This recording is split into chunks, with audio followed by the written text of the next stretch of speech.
উত্তরবঙ্গে চা বাগানে উন্নয়নের হাওয়া।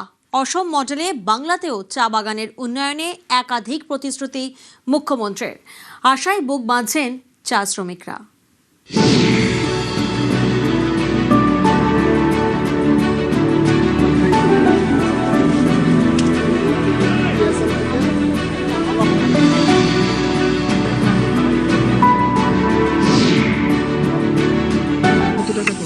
হয়তো 240 চলে চলে না, না চললে আর কে কথা পাবো।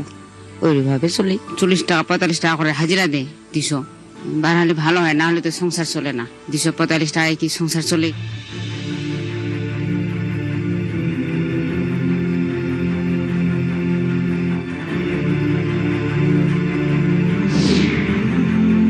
একটা কি ঘর দিতে লাগে, কত ঝড় বৃষ্টি আসতেছে, যে মানুষকে কোথায় লুকাবে? অ্যাম্বুলেন্স থাকতে লাগে, হ্যাঁ, ছোট ছোট বাচ্চাগুলো যে স্কুলে একটা গাড়ি দিতে লাগবে, সেটাও নেই আমাদের।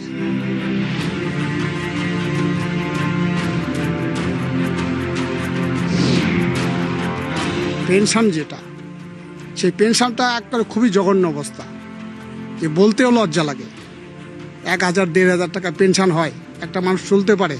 সরকার পক্ষকে অনুরোধ করছি যে অন্তত পিএফ এর বিষয়টা, এটা যেন একটু সরকার চিন্তা ভাবনা করে। ন্যূনতম 200 টাকা করে যদি দিন হয়, 30 দিনে 6000 টাকা, 6000 টাকা পেলে অন্তত তার খেয়ে পরে বাঁচতে পারবে।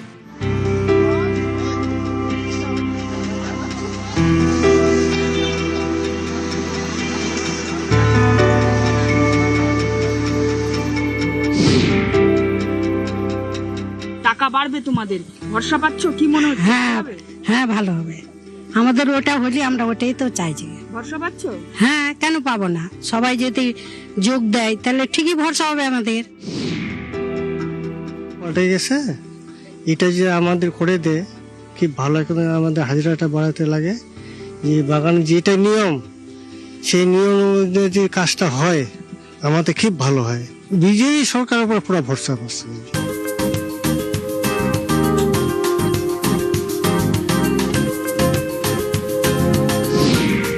गार्डन के अंदर में आने वाले समय में नया लेबर कानून भी लागू हो, आसाम के स्तर पे उनकी जीवन का उत्थान भी हो गया। और साथ ही उन्होंने स्पष्ट कहा, चाय श्रमिक योजना जो केंद्र सरकार की योजना थी, पिछले 3 साल से जो है टीएमसी सरकार रोक के रखी हुई थी, मुख्यमंत्री जी ने उसकी घोषणा की है। तत्काल प्रभाव से चाय श्रमिक योजना लागू होगा।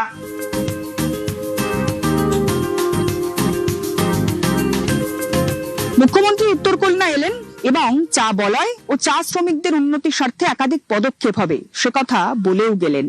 হবে চা শ্রমিকদের বেতন বৃদ্ধি, তাদের স্বাস্থ্য ব্যবস্থার উন্নতি, এমনকি নিরাপদ বাসস্থানের ঠিকানা মিলবে চা শ্রমিকদের। আর তাতেই খুশি চা বলয়ের চা শ্রমিকরা। ভরসা পাচ্ছেন বিজেপি সরকারে, এমনকি তারা ভরসা রাখছেন শুভেন্দু অধিকারীর উপর। আগামী দিনের দিকে তাকিয়ে রয়েছেন তারা। বিজেপি সরকারে এসে তাদের উন্নতি হবে, তাদের উন্নতিকল্পে কাজ করবে সরকার, এমনটাই অন্তত মনে আশা নিয়ে আগামী দিনের দিকেই তাকিয়ে রয়েছেন তারা। ক্যামেরায় খোকনের সঙ্গে সুস্মিতা, নিউজ 18 বাংলা, শিলিগুড়ি।